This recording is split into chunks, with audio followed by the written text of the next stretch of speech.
Well, how does a lot of things about the room tie into each other? You know what? Fair enough. That is a fucking high concept segue. Kudos to you, man. That was art. Just like the room. But anyway, let's Let's dive into that and wrap this up. yeah. So we've been going for an hour. We have a lot to say. We might have to break this up. Yeah. All right. So the disaster artist. Yeah. Did we like it? I think you guys know. Just in case, though, we'll spell it out. Fuck yeah, we did. Yep. Like if Shape of Water is number one on my list of best of 2017, The Disaster Artist would be number two. Number three, I think, would be Baby Driver, despite, one of the cast members being an asshole, but screw it. It's Which Edgar. one? Oh, wait. I forgot. Who else in it again? Let's see. Anson Elgort. But I mean, who is the asshole? Because I forget the entire Kevin Spacey. Oh, okay. Yeah. Same well, yeah, fuck it. We're not gonna let him ruin. No, yeah, we're not gonna let him ruin that. Like he didn't ruin.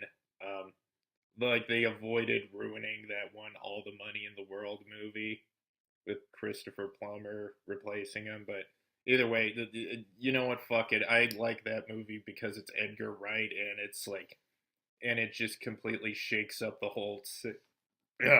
It shakes up the whole sexy heist movie trope, like, and but anyway, like, moving on with The Disaster Artist. So it's they turned The Making of the Room into a buddy movie. Well, and honestly, could you go any other way with it? Well, adapted from a book. Yeah. It was actually by Greg Sestero. Yeah. I'm trying to Greg Sestero, and he co-wrote it with someone else, but okay. But yeah, like it's basically, well, it's a funny buddy comedy movie, but there are intense moments. Yeah, there's some dark shit happening at points. Mhm. Are you waiting for me, or do you want to? Oh, I thought you were gonna segue into something else. No, I was just eating a burrito. Oh, okay. Ohai burrito. That's How a line. was your sex life? Well, not all of that, but doesn't he kind of say? Doesn't Tommy Wiseau kind of say "Ohai burrito" at like a Mexican restaurant? Yeah, kinda. Then again, there's a whole bunch of Tom Wiseau-isms. And I think in that same scene, fucking Franco nails that shit. Yeah, and that's the thing. Also, like, can you really tell? Well, you could kind of tell it's James Franco, maybe a little bit. Here's the thing: I got sucked in enough where I was just like if I was, conscious of it, I wasn't really super conscious of it. I was just thinking, I just got sucked into the story. Yeah. Yeah. Like, I know there were some, like, effects things, like, for example, later on when they gave, Dave Franco plays Greg Sestero in this movie, and they gave him, like, you could obviously tell he was wearing a fake beard because it looked kind of patchy. Oh, see, I didn't even notice that. Yeah, because you were sucked into the story like a sheep, like all the sheep. Like a cheap bitch. Go on. Anyway, so yeah, I want to say like stuff like that is like I'm really glad we plus Alan. Yeah. Like, let's include him anyway. Like, I was always hoping like we could get to see that in theaters. Yeah.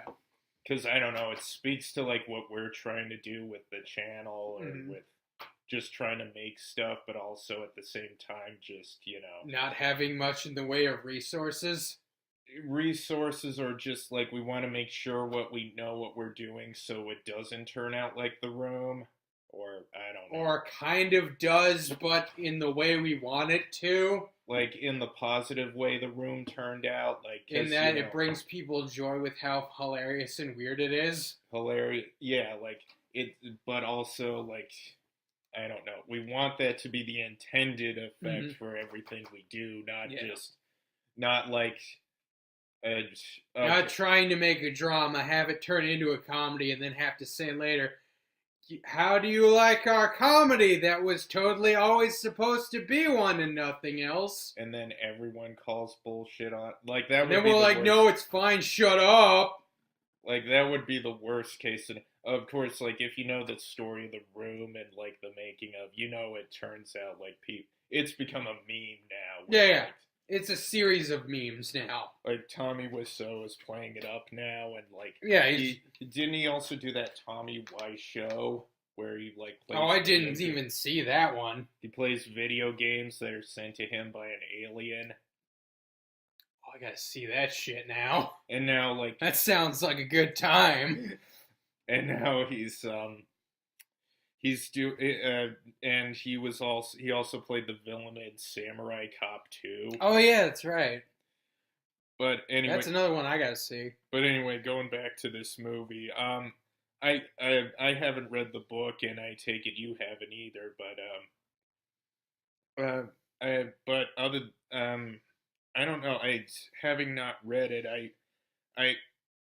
it just feels like like everything that's being told to us makes sense in context of whether or not it actually is like if they had to add anything in. I think they might have had to condense some shit. But I can see that, but I'm like that, it's like it fits. I buy it at least. I think it was more a matter of just taking stuff out rather than reinterpreting it to make fair it enough. Less, yeah, I think the only thing that got reinterpreted was like the woman playing who was it, Lisa's mom, like when she passed out on set because they couldn't afford air conditioning, or not so much that they couldn't afford it, he just wouldn't spring for it. Yeah.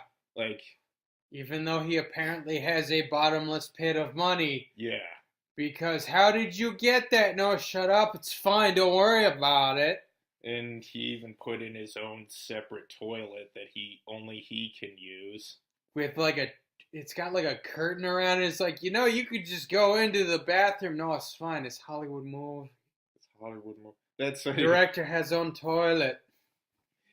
That's what he says throughout the production of the Yeah, because that's Hollywood what he wants. Everything Hollywood movie, big time.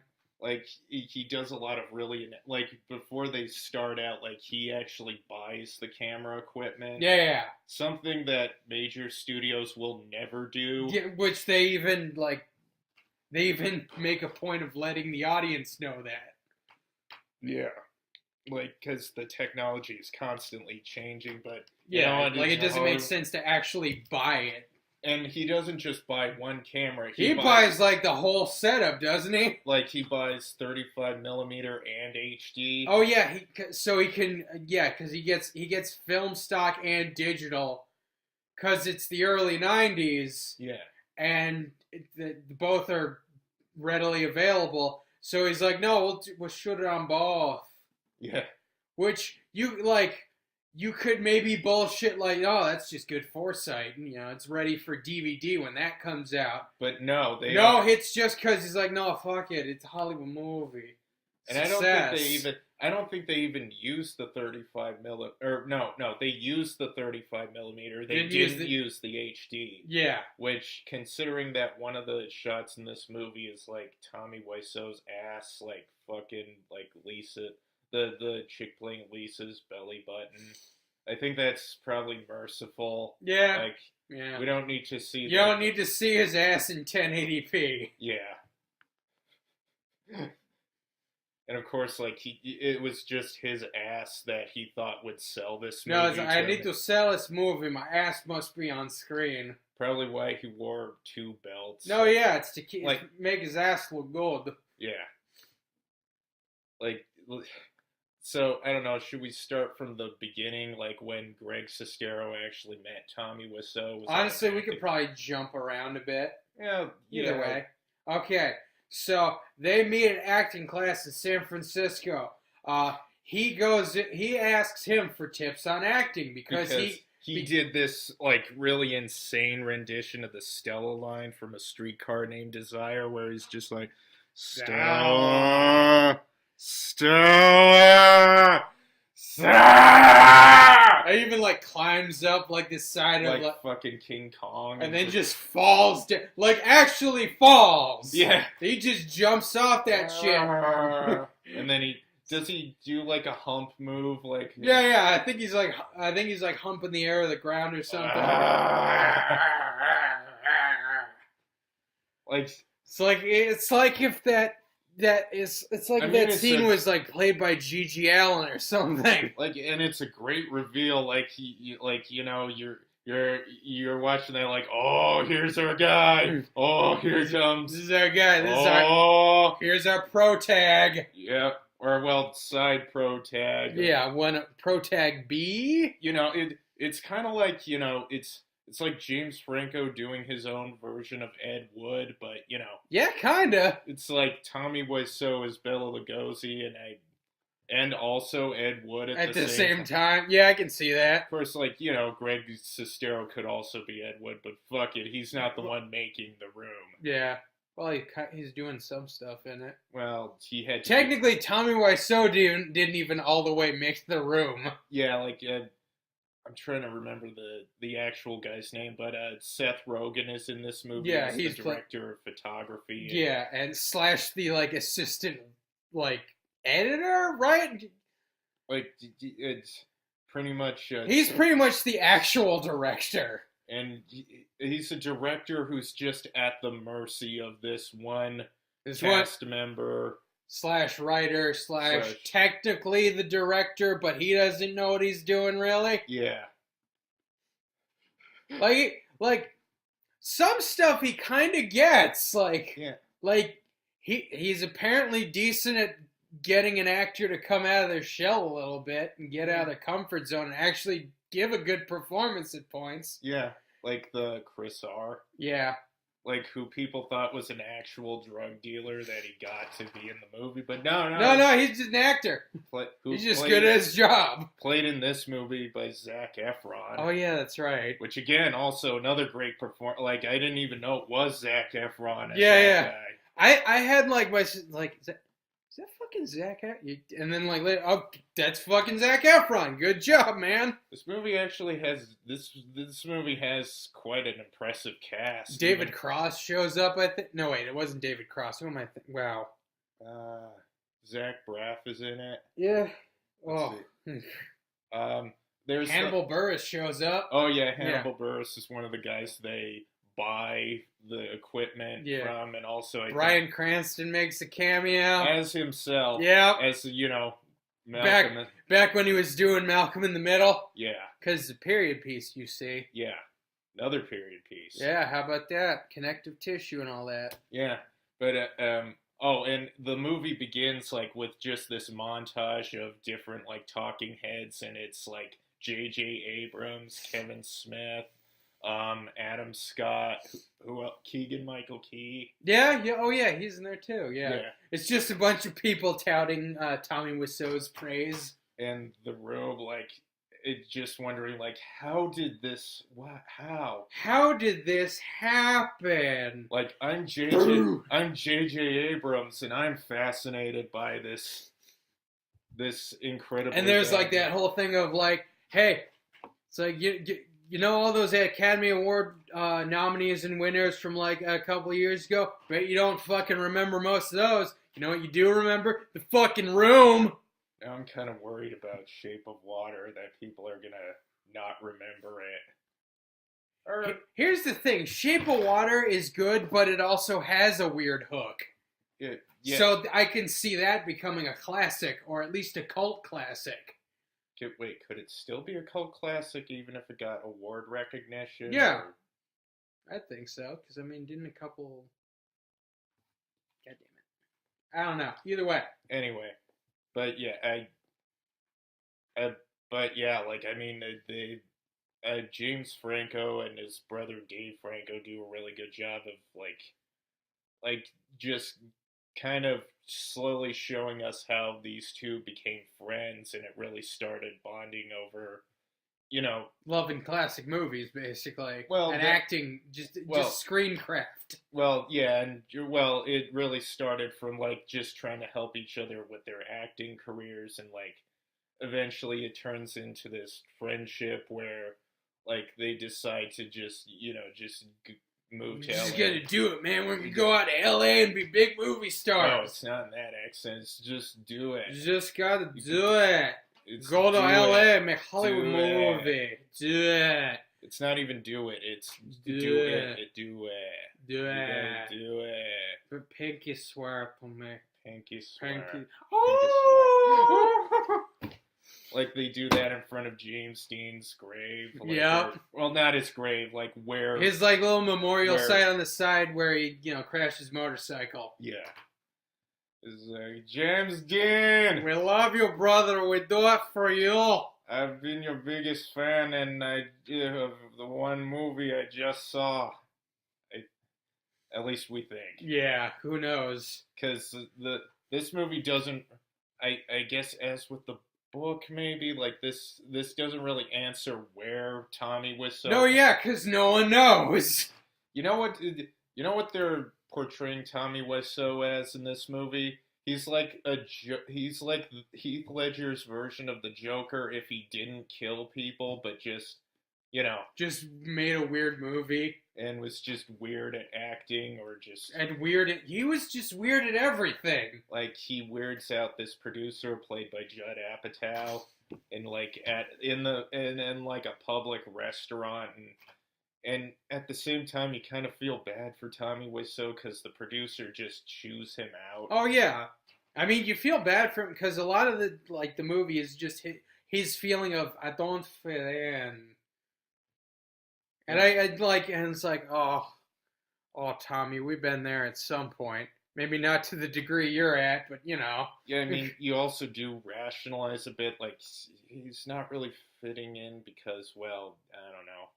Is it just because he's being him, or just because he's... I don't know. That's, like, the big question about this movie is, like, because he does a lot of dickish things in this oh movie. yeah. That you can just kind of see, like, I kind of understand why you don't fit in. Yeah, there's some points that you feel bad, but then there's other points. Okay, I'm kind of seeing where they're coming from, though. Like, okay, perhaps the most intense scene, like in that movie, like, is when they're filming the sex scene. Oh yeah. He just starts body shaming like Lisa's actress. And, Yeah. Like because she has like a mole on her shoulder and something. Yeah. And by the way, like James Franco is doing this scene like just complete buck ass, Just naked. bare ass. Like the only thing that's covered, he's got a cock sock on. Yeah, it's just flapping around. He's just arguing with Greg Sestero. It's like he's like he's. And I swear this might be a cross-reference to Birdemic, where he talks about Alfred Hitchcock directing The Birds, and like he threw a lot of birds at people, a lot of birds, and Greg Sestero's like, yeah, but I don't think he directed with his dick out, and he's like, we check the record on that. We'll see. We check record on that. Yeah. Like I think maybe like. Do you think it would have calmed him down a bit if Greg Sestero just smacked Tommy Wiseau in the ass?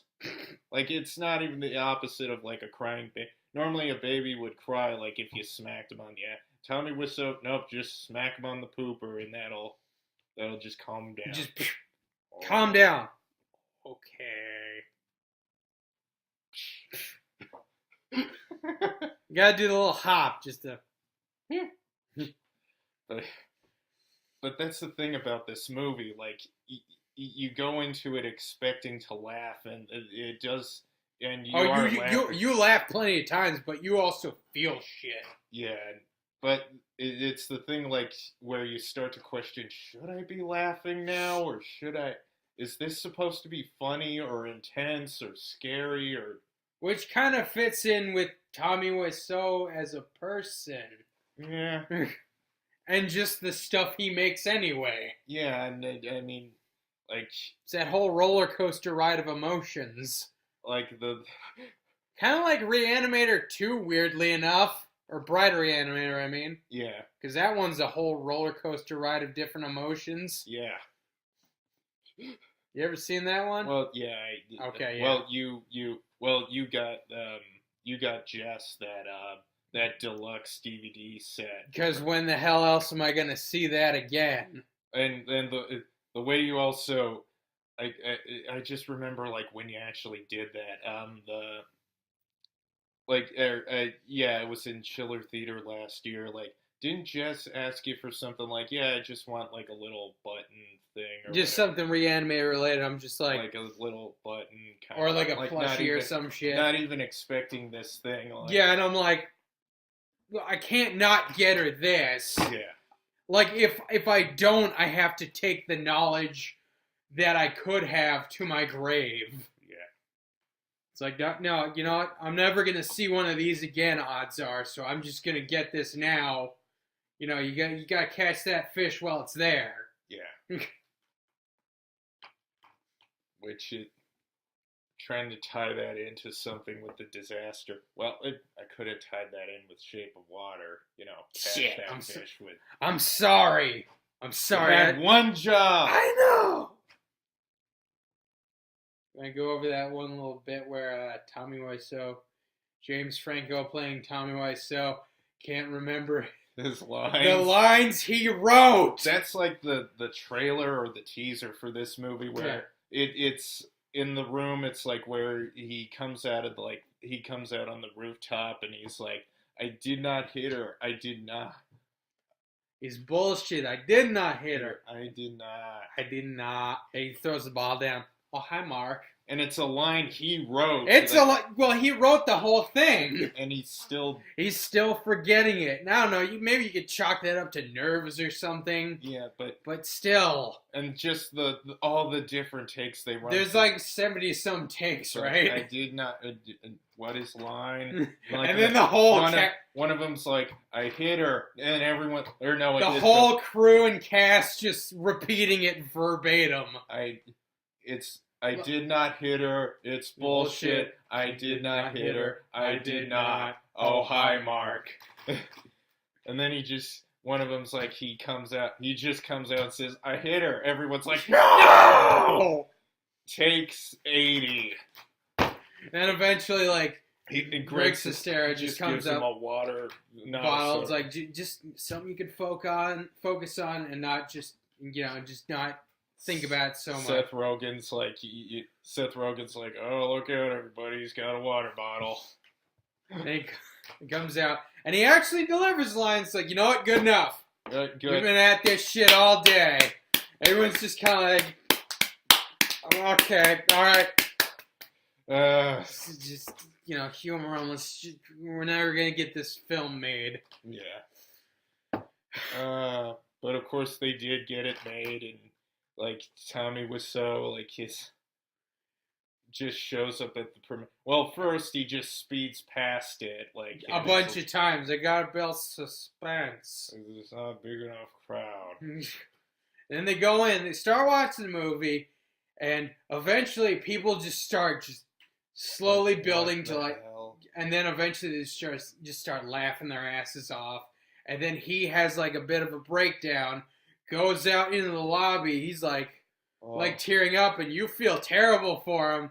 But then Greg Sestero shows up and lets you know you did something no one else could. Not a whole lot of people can say they did, and and they are fucking loving it. Yeah. Maybe not in the intended way, but they are loving it. Yeah. Look how happy you're making everybody. And then he comes out at the end. He's just like high-fiving. Woo! And he comes, I'm glad you like my comedy movie that I always intended to be one. And I think he was even doing the shifty eyes while he was saying it, like, yeah, that's totally what I was going for. Yeah! I think I think it might be getting like some awards buzz, but I mentioned You know what? It's if at it- the very least going to be a cult classic. Yeah, if it Much does, like The Room, but for different reasons. Weird. but I'm thinking like, if this gets nominated for an Academy Award, not only do I want James Franco to invite Tommy Wiseau to I want him to present. Yeah, you said you want him to present the award to him. Yeah, but hold on, no, or not present the award to him. I want him to present. I want him to do like a presenting an award in, like, let's say he does like for best. He wants to he's presenting the award for best sound editing, and then like and the nominees go to, and the winner is me, Tommy Wiseau. Wiseau. Thank you. Goodbye. I'd like to thank God and Jesus and Babyface. And Babyface. We did it, Babyface! Good night, everyone. Good night, everybody. Goodbye. And just cuts to all the people. Just clapping, just applauding in a confused manner, like, all right, okay. cool. Yeah, huh? That's how you sweep the Oscars. You just gotta confuse people. Yeah. You know, that's just mental warfare. How do you think Moonlighting won? Ha! I mean, mine now. Anything else you want to add in? No, nothing else. I mean, we covered the triumvirate, didn't we? Yeah. Is that what it means? Yeah, that's one. Tri means three. Trifecta, Triforce, Trilogy, Triangle, Triad. Yeah, there we go. But yeah. But hopefully, like, oh man, wow, this is about as long as like the Disaster Artist. We're getting up on like 82 minutes. So all right, we close it out.